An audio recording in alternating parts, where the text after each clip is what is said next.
एक बार एक युवक गौतम बुद्ध के पास आया और गौतम बुद्ध से बोला, हे बुद्ध, मेरे मन में इतने गंदे विचार क्यों आते हैं? मैं नहीं चाहता कि मेरे मन में गंदे विचार आएं, पर मेरे मन में हमेशा काम वासना के विचार चलते रहते हैं और मैं इनके बारे में सोच सोच कर बहुत परेशान हूँ। मेरी ऊर्जा और समय ये सब सोचने में ही नष्ट हो जाते हैं और ये सब विचारों की वजह से मैं कभी कभी शांत नहीं रह पाता और मैं हमेशा ही स्त्रियों को देखकर मोहित हो जाता हूँ, अपने आप को रोक ही नहीं पाता। बुद्ध मुस्कुराए और उन्होंने उस युवक से पूछा, क्या तुम्हें पता है कि यह काम वासना होती क्या है? फिर लड़के ने उत्तर दिया और कहा, बुद्ध, मुझे तो नहीं पता कि काम वासना होती क्या है, परंतु हाँ, ये जो भी है बहुत बुरी चीज है। फिर बुद्ध ने उस युवक से कहा, सबसे पहले तो तुम्हें यह समझना है कि प्राकृतिक रूप से जो भी चीज हमारे अंदर है वह बुरी नहीं है। हमारे जीवन में उसकी कुछ न कुछ जरूरत होती है। वासना कोई बुरी बात नहीं है, यह हमारे मन की एक भावना है जो हमें किसी न किसी चीज की कमी का एहसास करवाती है और फिर हम उस चीज को पाने के लिए उस चीज की ओर आकर्षित हो जाते हैं। जैसे अगर तुम्हारे पास धन की कमी है तो तुम में धन पाने की वासना उत्पन्न हो जाएगी। इसका मतलब यह नहीं कि वासना बुरी है, बल्कि यह तो हमारे मन के एक प्रकार की जरूरत का एहसास है और जब यह जरूरत शारीरिक हो तो हम इसे काम वासना कह देते हैं। युवक ने गौतम बुद्ध को कहा, बुद्ध, मुझे काम वासना का मतलब तो समझ में आ गया, पर आप मुझे यह बताइए कि यह आती कहां से है और कैसे आती है? गौतम बुद्ध ने कहा, काम वासना कहीं से आती नहीं है, यह तो हमारे अंदर ही होती है और इसका होना तो जरूरी भी है, तभी तो मानव जाति का विस्तार होगा। युवक ने कहा, जब यह हमारे अंदर ही है और जरूरी भी है तो फिर लोग इसे गलत क्यों बताते हैं? बुद्ध ने कहा, यही समस्या है, लोगों ने काम वासना को गलत तरीके से सोच लिया है, इसे छिपाने की और दबाने की कोशिश करते हैं। काम वासना गलत नहीं है, बल्कि काम वासना का गलत तरीके से प्रयोग करना गलत बात है। लोग जिसे पसंद करते हैं उसी के लिए जीने लग जाते हैं और उसके बारे में हमेशा सोचते रहते हैं, पर यह सब गलत है। बुद्ध ने युवक से कहा, क्या तुम्हें पता है कि जानवरों में भी काम वासना होती है? युवक ने उत्तर दिया, हाँ बुद्ध, जानवरों में भी काम वासना होती है, क्योंकि जानवर भी तो आखिर अपनी पीढ़ी को आगे बढ़ाएंगे। बुद्ध ने कहा, तो फिर हम जानवरों की काम वासना को क्यों गलत नहीं कहते? युवक ने कहा, मुझे नहीं पता महात्मा, आप ही मुझे बताइए। गौतम बुद्ध ने कहा, जानवर अपनी काम वासना का प्रयोग आनंद प्राप्ति के लिए नहीं करते, वह तो सिर्फ संतान उत्पन्न करने के लिए काम वासना का उपयोग करते हैं। जानवरों को प्रकृति ने इतनी समझ नहीं दी कि वह काम वासना को अपने सुख का आधार बना सके, जबकि मनुष्य अपनी समझ के बलबूते पर प्रकृति में पाई जाने वाली प्रत्येक वस्तु को अपने सुख के लिए अपने प्रयोग करता है। हम इंसानों ने ही काम वासना को अपने सुख का साधन बना लिया है, जबकि प्रकृति ने तो हमें अपने वंश को आगे बढ़ाने के लिए दिया था, लेकिन इंसानों ने इसे अपने जीवन का परम लक्ष्य बना रखा है और इस तरह से काम वासना का बेलगाम हो जाना गलत है। युवक ने बुद्ध से पूछा, महात्मा जी, ये काम वासना हम पर हावी क्यों होती है? क्यों यह बेलगाम हो जाती है? तब गौतम बुद्ध ने कहा, सुनो, अब जो मैं तुम्हें बताऊंगा उसे तुम ध्यानपूर्वक सुनना। काम वासना का सारा खेल तुम्हें समझ आ जाएगा, तुम्हें तुम्हारे सारे सवालों का जवाब मिल जाएगा, बस तुम्हें ध्यान से सुनकर समझना है। फिर गौतम बुद्ध युवक को बताना शुरू करते हैं। एक बार की बात है, एक आश्रम में गुरु और उनके शिष्य रहते थे।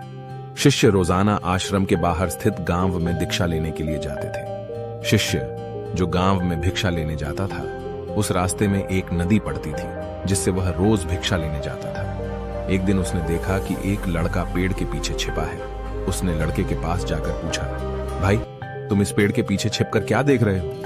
लड़के ने कहा, अरे तुझे नहीं दिख रहा क्या कि मैं क्या देख रहा हूं? तब शिष्य ने नदी की तरफ देखा तो वहां पर कुछ लड़कियां पानी भर रही थी।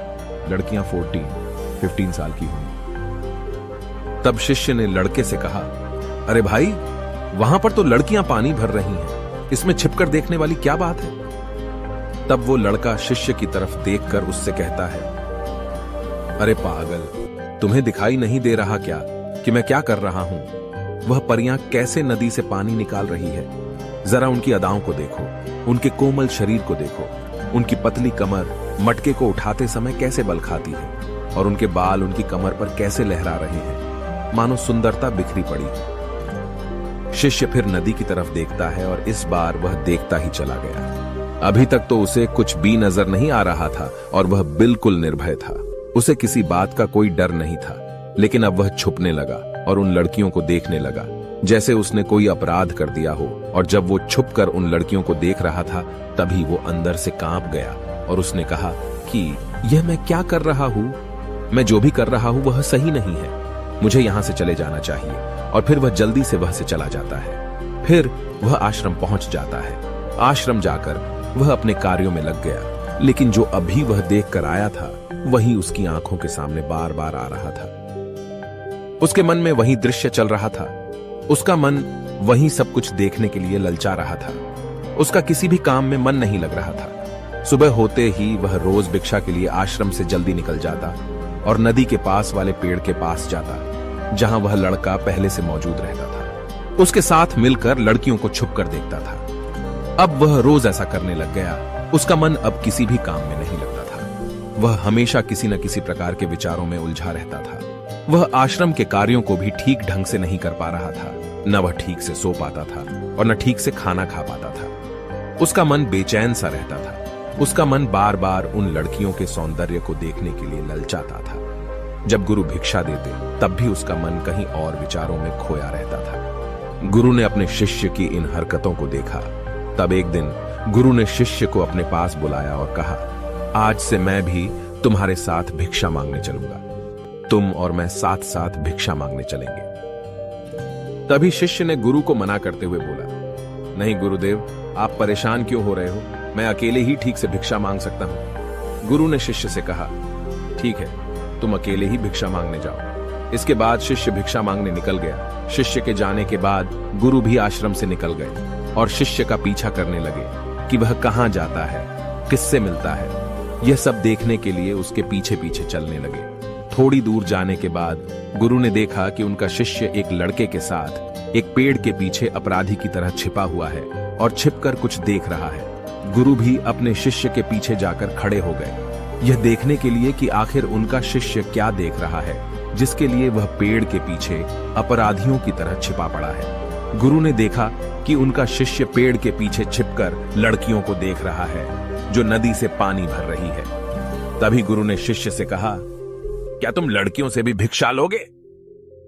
गुरु की आवाज सुनकर शिष्य का मन घबराया और उसके पसीने छूटने लगे। वह थर थर कांप रहा था, जैसे किसी चोर को पकड़ते समय रंगे हाथों पकड़ लिया हो। उसकी हालत खराब हो गई। वह कुछ भी नहीं बोल पा रहा था। वह लड़का जो शिष्य के साथ था वहां से भाग गया, जिससे शिष्य और भी घबरा गया था। उसके मुंह से कुछ टूटे फूटे शब्द ही निकल रहे थे। वह अपने गुरु से भी नजर मिलाने का साहस नहीं कर पा रहा था। गुरु ने शिष्य की ओर देखा और कहा, मेरा शिष्य तो निर्भय है, उसे तो किसी भी चीज का डर नहीं है, लेकिन ये क्या, तुम तो डर के मारे कांप रहे हो। शिष्य ने गुरु से कहा, मुझे माफ कर दो, इसमें मेरा कोई दोष नहीं है। उस लड़के ने मुझे बहका दिया था, लेकिन मैं आपसे वादा करता हूं कि आज के बाद मैं कभी दोबारा ऐसा नहीं करूंगा। मुझे माफ कर दो। गुरुदेव ने कहा कि कोई बात नहीं, पर इस बात का तुम ध्यान रखो कि हम जैसी संगति करते हैं वैसा ही फल हमें प्राप्त होता है। हम जैसे संगति करते हैं उनके विचार हमारे अंदर प्रवेश करते हैं। इसीलिए अच्छी संगति करो ताकि तुम्हारे अंदर अच्छे विचार प्रवेश करें। फिर गुरु और शिष्य आश्रम लौट आए और फिर से आश्रम के कार्यों पर ध्यान देने लगे। उसने उस रास्ते को छोड़ दिया और दूसरे रास्ते से जाने लगा। वह अपने काम को ध्यान से करता था, लेकिन धीरे धीरे उसके अंदर क्रोध उत्पन्न हो गया और फिर वह दूसरे शिष्यों पर क्रोध करने लगा और बेचैन हो गया। अब वह सही समय पर भोजन भी नहीं करता था। वह भोजन भी बहुत कम खाता था। एक रात गुरु शिष्य के पास आए और उससे बोले कि तुमने मुझसे वादा किया था कि तुम अपना मन नियंत्रण में रखोगे। अब तक तुमने कितनी बार अपना वादा तोड़ दिया। यह सुनकर शिष्य अपने गुरु के चरणों में गिर गया और रोने लगा।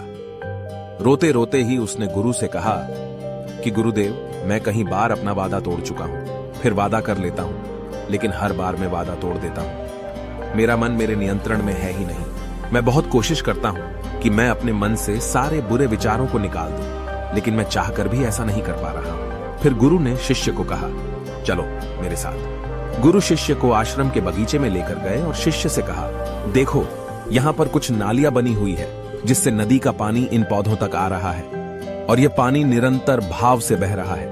क्या तुम इस पानी के बहाव को रोक सकते हो? शिष्य ने कहा, हां गुरुदेव, मैं इस बहाव को रोक सकता हूं। फिर शिष्य ने मिट्टी उठाकर उस नाली के छोर पर डाल दी।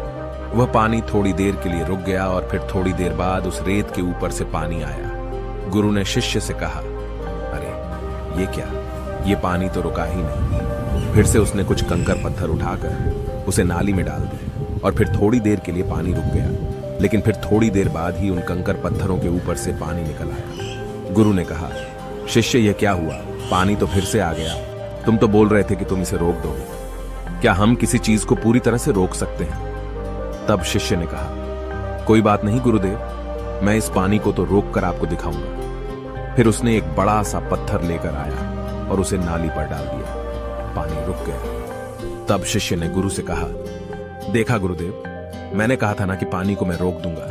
मैंने पानी को रोक दिखाया। आपकी बात मैंने पूरी कर दी। गुरु मुस्कुराए और बोले, अच्छा जरा ध्यान से देखो, पानी रुक गया है क्या?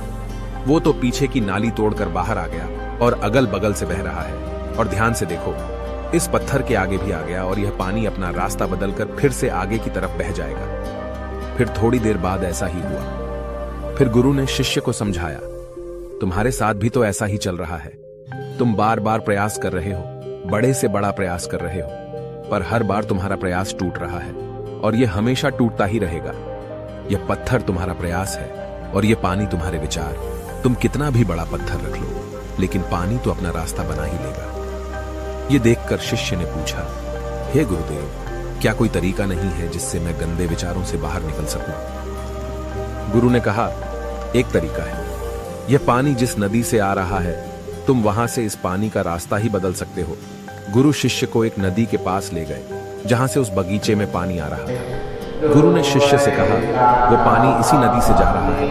अगर हम यहीं से उसका रास्ता बंद कर दें जहां से पानी बगीचे में जा रहा है, तो क्या हम पानी को रोक नहीं सकते? शिष्य ने कहा, हाँ गुरुदेव, अवश्य ऐसा हो सकता है। मैं इस पानी को यहीं से बंद कर देता हूं, तब आगे की नाली में पानी जाएगा ही नहीं और फिर बगीचे में पानी ही नहीं जाएगा। फिर गुरु ने कहा, शिष्य अगर पानी बगीचे में नहीं जाएगा तो पेड़ पौधों को पानी कहां से मिलेगा?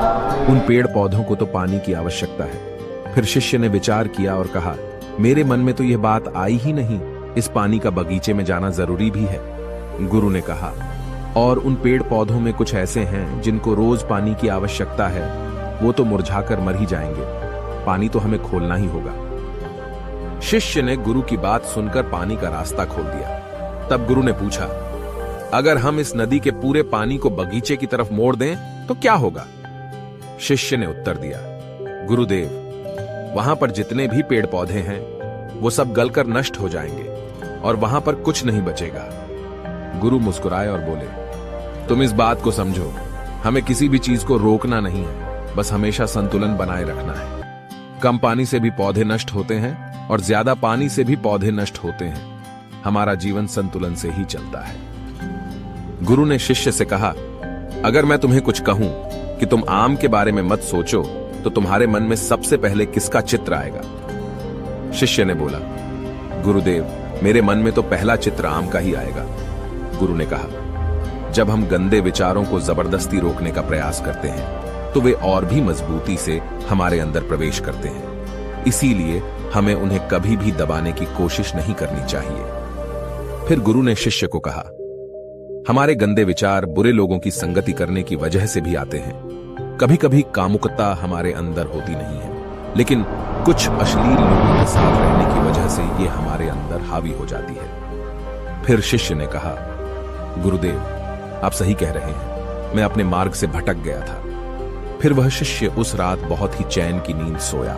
सुबह अपने कार्यों को पूरे मन से किया और फिर सुबह वह भिक्षा लेने के लिए उसी रास्ते से गया जहां वह लड़का आज भी पेड़ के पीछे छुपकर उन लड़कियों को देख रहा था। वह शिष्य उसे नदी पर गया जहां वह लड़कियां पानी भर रही थीं। उसने उन लड़कियों से पानी मांगा और उन लड़कियों में से एक लड़की ने उसे पानी पिलाया और उसे शिष्य के चरण छुए। शिष्य ने उसे आशीर्वाद दिया कि तुम्हारा कल्याण हो, जिससे कि मानसिकता सकारात्मक ऊर्जा से भर जाए। उसके चेहरे पर मुस्कान आ गई थी, जैसे कि उसे कुछ खोया हुआ वापस मिल गया हो। वह वापस अपने रास्ते से जाने लगा। तभी पीछे से वह लड़का आ गया जो पेड़ के पीछे छुपा हुआ था। वह शिष्य के पास आया और बोला, क्या बात है, आज तो तुमने नजदीक से दर्शन कर लिए, तुम तो मुझसे भी आगे निकले। तब शिष्य ने कहा, हम हमेशा दूसरों के दर्शन करने में ही व्यस्त रहते हैं, अपने दर्शन कर ही नहीं पाते। तुम कब तक इस पेड़ के पीछे छुपाते रहोगे? किसी को पसंद कर लो, उसे बोल दो। अगर वो भी तुम्हें पसंद करती है तो शादी कर लो और उससे पहले तुम कुछ बन जाओ। अपने आप को पहचान लो, ऐसे अपना समय बर्बाद मत करो। फिर वह लड़का रोज उस शिष्य से मिलने लगा और उसने लड़के को नदी पर न जाने के लिए प्रेरित किया। और फिर वह लड़का अपने जीवन में कुछ बनने के लिए संघर्ष करने लगा। तो तुमने देखा कि संगति का असर क्या होता है। अपनी संगति बदलो, अपने विचार बदलो। गुरु ने शिष्य से पूछा, क्या तुम्हें अपने सभी सवालों का उत्तर मिल गया? तब शिष्य ने कहा, हाँ महात्मा जी, आपका धन्यवाद। तब गुरु ने शिष्य से कहा कि जब तुम्हारे मन में गंदे विचार आए तब तुम अपने आप को दोषी मत मानो। यह शरीर है और यह सब इसने हजारों वर्षों से सिखा है। एक केवल तुम्हारे सोच लेने से या शपथ लेने से यह टूटने वाला है नहीं, लेकिन तुम्हारे पास वो शक्ति है, वो ऊर्जा है जिसका तुम्हें संतुलन उपयोग करना है। तुम एक जीवित ऊर्जा हो जो कुछ भी अनुभव करने के लिए स्वतंत्र है। इसीलिए तुम अपने आप को पहचानो।